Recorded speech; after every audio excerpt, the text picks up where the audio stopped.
agents who refuse to face the camera. There are 5 levels to the Chinese drug trafficking operations in the country.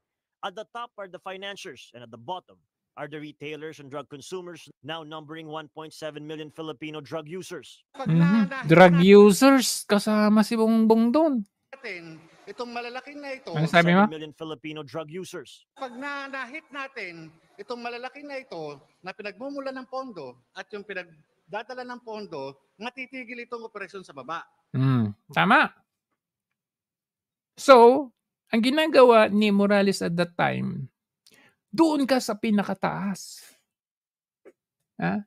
Putulin mo ang ulo ng mga taong nasa taas. Pag naputol mo yon, ano pa yung i-operate? Ano pa yung i-business? Ano pa yung iti-trade nung nasa baba? Ano pa yung hihit-hitin ni Bongbong Marcos at that time? So, ganun ang trabaho ni Morales. Which, pinutol, very short-lived yung kanyang pagiging honest sa serbisyo dahil siya po ay tinanggal sa serbisyo. Which is very sad. Nakita nyo? Ito na napansin ko Paano magsalita si Morales sa hearing? Na siya ata yung pinakamalakas na boses doon na hindi man lang nanginig ang kanyang boses. Yung si Francia nanginginig Nagkaanda utal-utal at laban bawi ang kanyang sinasabi.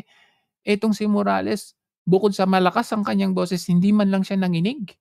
Ganun din pala siya nung araw. Tingnan niyo yung magsalita ang lakas.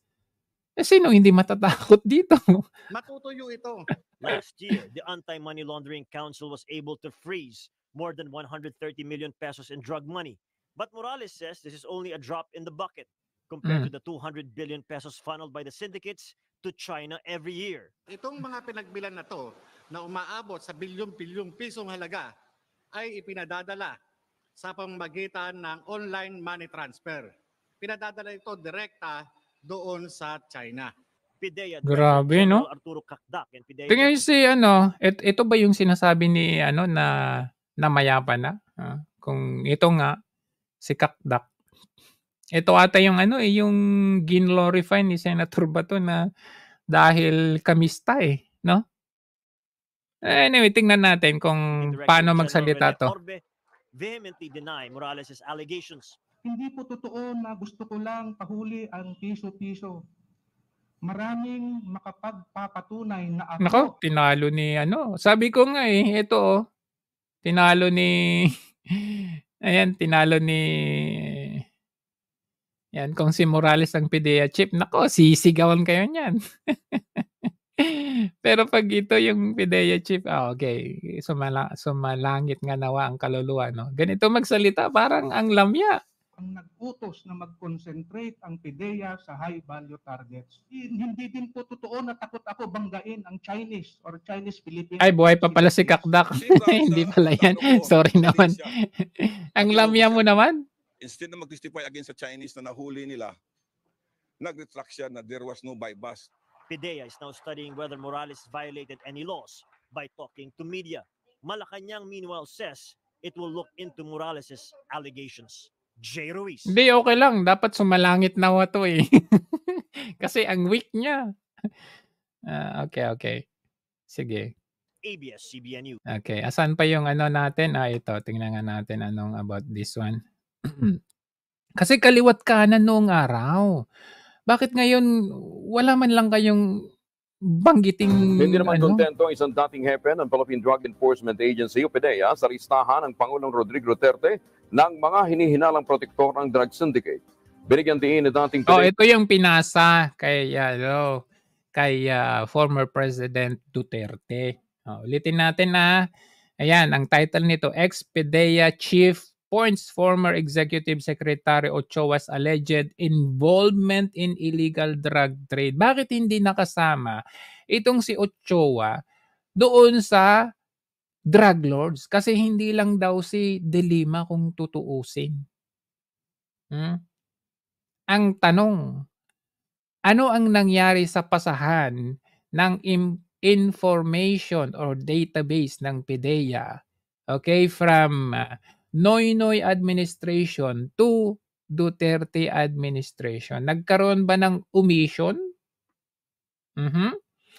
At ewan ko, bakit naiwan ang pangalan ni Bongbong? Kasi sabi ni Duterte, pinakitaan ako ng PDEA list ng mga ganun. At nakita ko, nandun ang pangalan mo, sabi niya. Panoorin natin to. Hindi naman kontento ang isang dating hepe ng Philippine Drug Enforcement Agency o PDEA sa listahan ng Pangulong Rodrigo Duterte ng mga hinihinalang protektor ng drug syndicate. Binigyan diin ni dating PDEA agent Jonathan Morales na bukod kay dating Justice Secretary at ngayon ay Senador Leila de Lima, dapat kasama rin si dating Executive Secretary Paquito Ochoa. Dapat kasama si Paquito Ochoa pala. Pero ano nangyari? Si Paquito Ochoa ang pumigil doon sa pre-op. May pre-op na si Morales.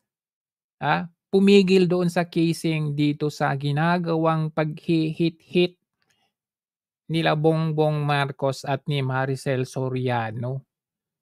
Kaya naman pala, si Ochoa ba ang supplier ni Bongbong nung panahon yon? Bagamat may tuturing mo ng competent ang shame list, sinabi ni Morales na wala rito ang mga malalaking pangalan. Gayet pa ni Morales, Si Morales, kinwestiyon ni Morales. Siyempre, sabi ni Morales wala sa kanyang kamay kasi itinanggal nga siya doon, di ba? Pero ang question niya, kasi nung siya ay namamayagpagpat, nandun pa sa kanyang posisyon as an agent, talagang nakita niya na dapat nandun si Ochoa at saka si Marcos. pagtatakang hindi nabunyag ang inilabas nilang list. Ano sabi? Mo ng competent ang shame list. Sinabi ni Morales na wala rito ang mga malalaking pangalan. Gayet pa ni Morales, nakapagtatakang hindi nabunyag ang inilabas nilang listahan noong dayong siya mismo ang nagbigay nito kay Ochoa at direkta pa siyang nag-report dito noong 2013. Ulitin nga natin, sino